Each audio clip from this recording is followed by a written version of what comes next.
Il y a des scènes d'introduction que tu n'oublies jamais, qui te disent « Regarde, c'est du spectacle ». Et puis il y a celles qui t'étouffent, celles qui te prennent aux tripes. Chainsaw Man, c'est ça. Il n'y a pas de musique épique, pas d'explosion de couleurs, juste un souffle, un couloir, une ombre. Avant même que Denji ne dise un mot, on sait déjà tout. La peur, la misère, l'enfermement. L'image parle, les dialogues non. Pendant que d'autres animés hurlent, Chainsaw Man chuchote. Et ce murmure, c'est celui du cinéma.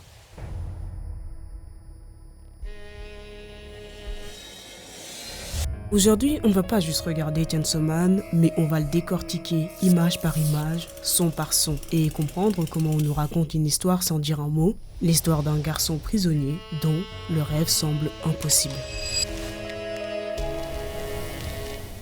Denji, 16 ans, seul dans un monde où les démons sèment la terreur. Son seul ami, c'est un démon-chien, Pochita. Pour payer les dettes de son père, Denji chasse des démons, mais la seule chose qu'il veut, c'est vivre. Sa plus grande crainte, ce ne sont pas ces créatures qu'il chasse, c'est devoir survivre toute sa vie, juste survivre. Le cauchemar de ne jamais manger du pain avec du beurre et de la confiture, de ne jamais faire un câlin à une fille, des rêves simples, des rêves impossibles. Sa plus grande peur, c'est sa condition, celle d'un prisonnier, un esclave de sa misère, un esclave de ses rêves enfermé dans un 9 mètres carrés, avec comme seule compagnie un démon. Mais l'anime ne nous le raconte pas frontalement, il nous le suggère, pas avec des mots, mais avec des images, des sons, des silences.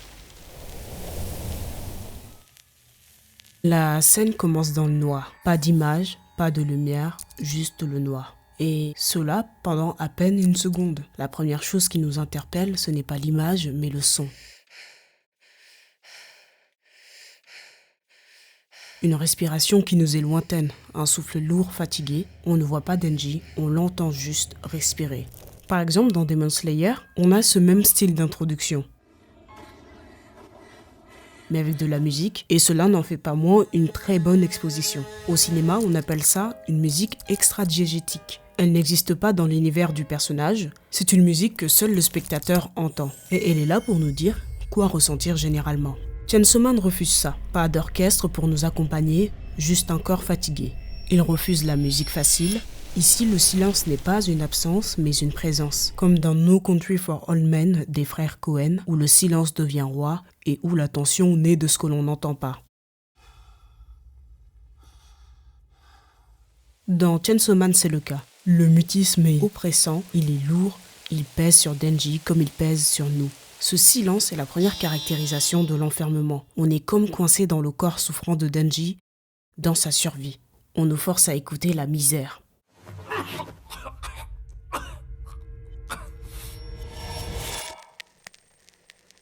Puis l'image apparaît. Un couloir sombre, étroit, sans fin. La caméra nous amène alors avec elle. Elle avance lentement, en tremblant avec de l'hésitation. C'est une caméra portée, ou à l'épaule. Elle n'est pas sur des rails, et c'est ce qui lui donne cette caractéristique d'image tremblante. On le voit beaucoup utilisé dans les films d'horreur ou les films d'action pour donner un côté réaliste plus immersif. Elle peut symboliser aussi l'état d'agitation, de panique et de peur. La caméra devient un personnage à elle seule. Et ici, c'est encore plus le cas, parce qu'on est sur un point de vue subjectif. C'est-à-dire que l'on devient les yeux du personnage. On voit ce qu'il regarde, on fait partie de lui. Chainsaw Man ne nous donne pas l'impression d'être un film d'action, mais il nous transporte dans l'horreur. Entre des murs qui se referment et nous aspirent vers le fond, et cette impression irrésistible d'être attiré, cela est produit grâce à la composition de l'image qui utilise les lignes de fuite pour guider notre regard et créer la profondeur, d'où émane un sentiment d'emprisonnement. Les murs semblent se resserrer, on ne voit que l'obscurité, mais aussi la saleté. Les murs sont sales, la peinture est écaillée et même la lumière peine à exister. C'est un choix qui plonge le lieu dans une réalité morne et froide. Tout est brutal et sans filtre et le seul son que l'on entend est dissonant. Plus on se rapproche, plus il devient fort et rapide. La respiration de Denji aussi accélère. Le tout mélangé avec le bruit ambiant, on entend la ventilation souffler, des bruits de métaux. D'un seul coup, il y a une saturation de l'audio qui pose un climat très austère. Et finalement, la caméra s'arrête devant une porte. Il peut y avoir n'importe quoi derrière une porte. Un secret, une promesse ou une peur. Mais ici, c'est une ombre qui nous accueille, démesurée, écrasante. Encore une fois, on ne voit pas directement Denji. On fait d'abord sa connaissance à travers sa silhouette qui est bien plus grande que lui. Le choix de ce contre-jour, c'est un miroir qui transforme notre personnage en un fantôme, une menace, une énigme. C'est un plan qui rappelle l'esthétique des films noirs où le contraste pouvait être très marqué avec un éclairage clair-obscur. Tenez-lui les jambes.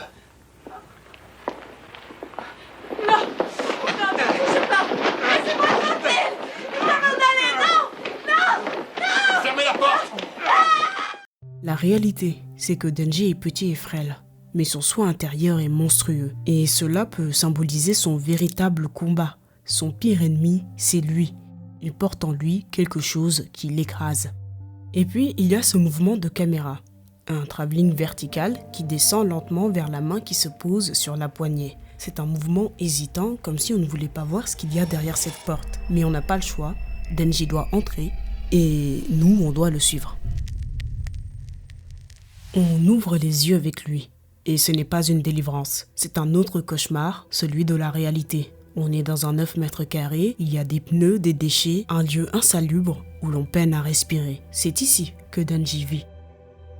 La caméra est maintenant à l'extérieur. Elle filme à travers la fenêtre, un cadre dans le cadre, une prison dans la prison. C'est le surcadrage, un procédé où les personnages sont filmés à travers quelque chose. Le cadre d'une porte, d'une grille, comme si on leur disait « vous n'avez nulle part où aller ». Denji n'a pas d'échappatoire, et c'est encore plus flagrant parce qu'il semble écrasé dans un lieu pourtant si petit. Son corps devrait prendre tout l'espace qui s'offre à lui. Mais non, l'image veut nous montrer qu'il est insignifiant. La scène est filmée avec une légère plongée. Denji est pris d'en haut, la caméra le surplombe. Dans un espace saturé, chaque objet autour de lui montre la précarité dans laquelle il vit. Même la lumière paraît souillée, elle filtre à travers la fenêtre sale. C'est une lumière diffuse qui ne sculpte pas le visage de Denji, mais sculpte sa réalité. Et il n'y a toujours pas de musique, juste le silence et le bruit du monde extérieur qui vit sans lui. On sort enfin. Le ciel, la forêt, l'air libre. On respire. C'est l'horizon d'une nouvelle liberté face à Denji. Mais pour l'atteindre, il faudra qu'il paye. On n'a plus rien à bouffer.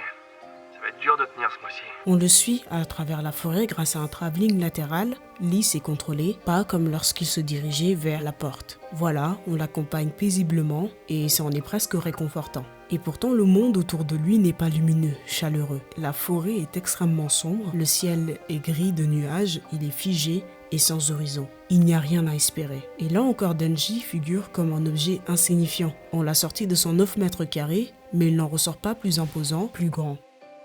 C'est un plan moyen ou plan pied, on voit le personnage de la tête aux pieds, mais surtout l'espace autour de lui. Et dans Chainsaw Man, cet espace l'écrase encore une fois. Le cadre s'est ouvert, l'environnement s'est élargi, mais Denji reste prisonnier. Prisonnier dans l'immensité. La lumière, froide, indifférente. Pas un rayon de soleil, pas une once de couleur, seule l'hostilité règne. Cette lumière est zénithale, c'est la plus dure, la plus écrasante parce que le soleil est presque à la verticale. Ce n'est pas comme l'aube ou le crépuscule, où la chaleur nous caresse et que les lueurs illuminent nos yeux. Nous sommes obligés de subir, nous n'avons nulle part où nous cacher. Alors oui, Denji est sorti. Il y a de la lumière, mais pour autant il n'en est pas plus libre. Au contraire, il est vulnérable, à découvert. C'est ce que nous révèle cette plongée totale. Au moment où Denji nous parle des parties de son corps qu'il a dû vendre pour survivre, il n'est rien d'autre qu'une proie. La caméra change d'angle. Maintenant, elle est en contre-plongée, elle est placée au sol et regarde Denji d'en bas. Dans le langage cinématographique, la contre-plongée sert généralement à grandir le sujet. Ça lui donne du pouvoir, de la prestance. Les héros sont souvent filmés comme ça. Ils prennent toute la largeur du cadre et envahissent l'écran. Mais ici non, ce n'est pas le cas. Regardez le placement de Denji. Il n'occupe qu'une partie du cadre. Notre regard est dirigé vers le ciel, qui le surplombe. Cette contre-plongée ne le glorifie pas, elle l'ironise, comme dans les films des frères Coen. No Country for Old Men, dont on a parlé un peu plus tôt, et Fargo. C'est une grandeur factice, un contrôle illusoire. Dans Chainsaw Man, cette contre-plongée a deux sens. Elle nous présente le héros que l'on va suivre, mais pourtant, l'image nous dit non. C'est un survivant que l'on va accompagner. Il est sorti pour une seule raison, survivre en chassant des démons. On est de nouveau sur un plan subjectif, on avance avec Denji vers le danger, vers le démon. Voilà, on n'est plus dans l'hésitation du couloir, maintenant on a un but, une mission. Et cette fois le silence est brisé. Le bruit de l'action se fait entendre, la tronçonneuse est en marche, le moteur rugit. Et c'est la première fois qu'on voit un petit rictus de la part de Denji. Il n'est plus victime, il devient actif, il a du pouvoir et par conséquent, la composition change. Denji est placé sur la droite du cadre, c'est la règle des tiers. Tu divises l'image en 9 et les intersections obtenues sont les points forts, les endroits où l'œil va naturellement. Ici, notre œil se dérobe de Denji et se projette vers la gauche, vers l'action à venir. Comme chez Kurosawa, dans ses films comme Les 7 samouraïs, Yojimbo ou encore Sanjuro. Le samouraï est placé d'un côté du cadre et notre regard anticipe le combat qui arrive à l'opposé.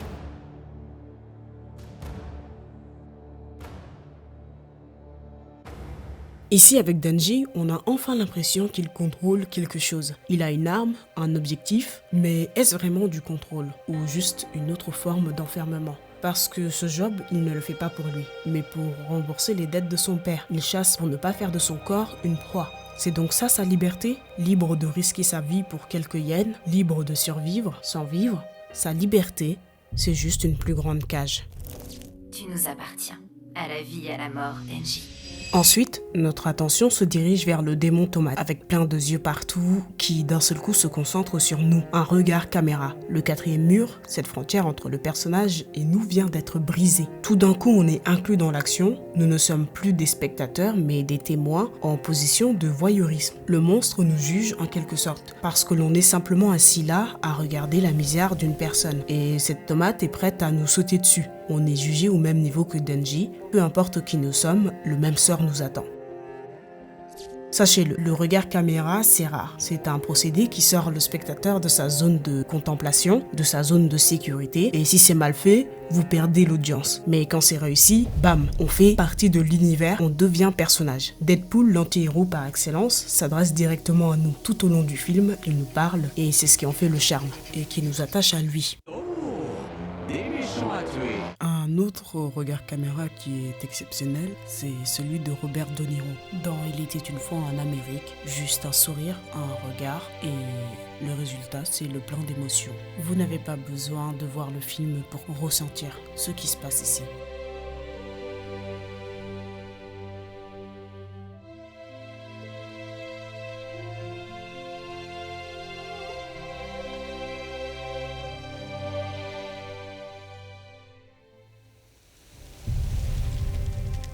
Dans cette introduction, Chainsaw Man nous montre deux espaces, l'intérieur, l'extérieur. L'enfermement, la liberté. Mais en 2 minutes, l'anime nous dit que cela ne change rien, les résultats restent le même, l'emprisonnement. Que les murs se referment, que la lumière soit souillée, que le silence pèse. De l'autre côté, même si l'espace s'élargit, que le mouvement revient et que l'air soit meilleur, la cage s'agrandit juste. Denji reste prisonnier de sa condition, et surtout de lui-même. Vous vous souvenez de son ombre? Ce sera son plus grand combat, il doit s'affranchir, parce que Chainsaw Man, c'est une histoire à la recherche de la liberté. Une aventure où l'on va suivre un jeune qui va découvrir ce qu'est l'amitié, l'amour, le plaisir, la douleur. On se pose alors ces questions. C'est quoi être libre? Et peut-on vraiment l'être? Courir, se battre, espérer suffise-t-il? Et ça, on nous le raconte juste avec des images et le son. Les cadrages, les lumières, les silences. La question que l'on pourrait se poser, c'est pourquoi Chainsaw Man nous donne l'impression de voir un film comparé aux autres animés. La réponse se trouve entre les mains de l'auteur.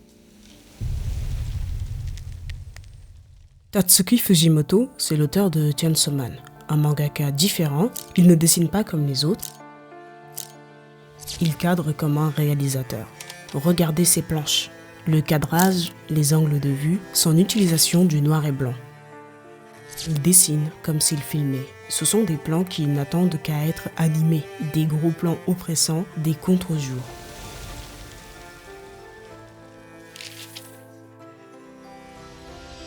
Fujimoto le dit dans ses travaux, il s'inspire beaucoup du cinéma. Les films américains, mais aussi les films d'horreur. Dans les notes de ses volumes, il recommande régulièrement des films.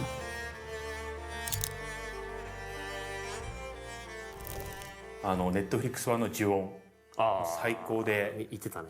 ゆうじ先生と一日話しました呪音の話。Le cinéma nourrit son œuvre. 面白かったです最高マン。チェーンソーマンでやりたいけどやれなかったっていうか、やる勇気がなかったことをもう堂々とやってくれてて、感銘を受けました。はい。Le découpage de son manga, c'est un storyboard. Plan large pour poser le décor, des très gros plans pour montrer l'émotion. Et quand Mappa s'occupe de l'adaptation, ils n'ont pas eu besoin de réinventer quelque chose. Tout est déjà là. Le manga est déjà une mise en scène.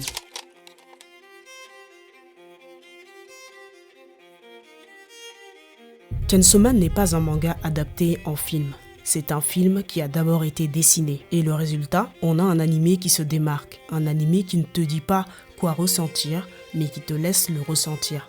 Un animé qui ne se regarde pas seulement, mais qui se lit.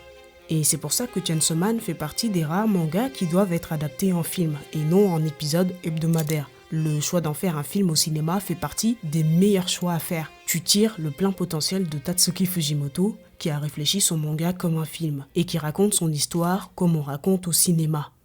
僕のチェーンソーマンって映像から引用してるようで、かなり漫画でしかできない演出表現をしてて、それをそのまま多分アニメ化にしちゃうと違和感がある風になったり、ダサくなっちゃうところもあるんで、アニメはアニメでもう原作無視していいぐらいの新しい演出とかを見せてほしいなって思っています。Et tu ne poses qu'une question, est-ce que quelqu'un peut vraiment s'échapper de sa condition?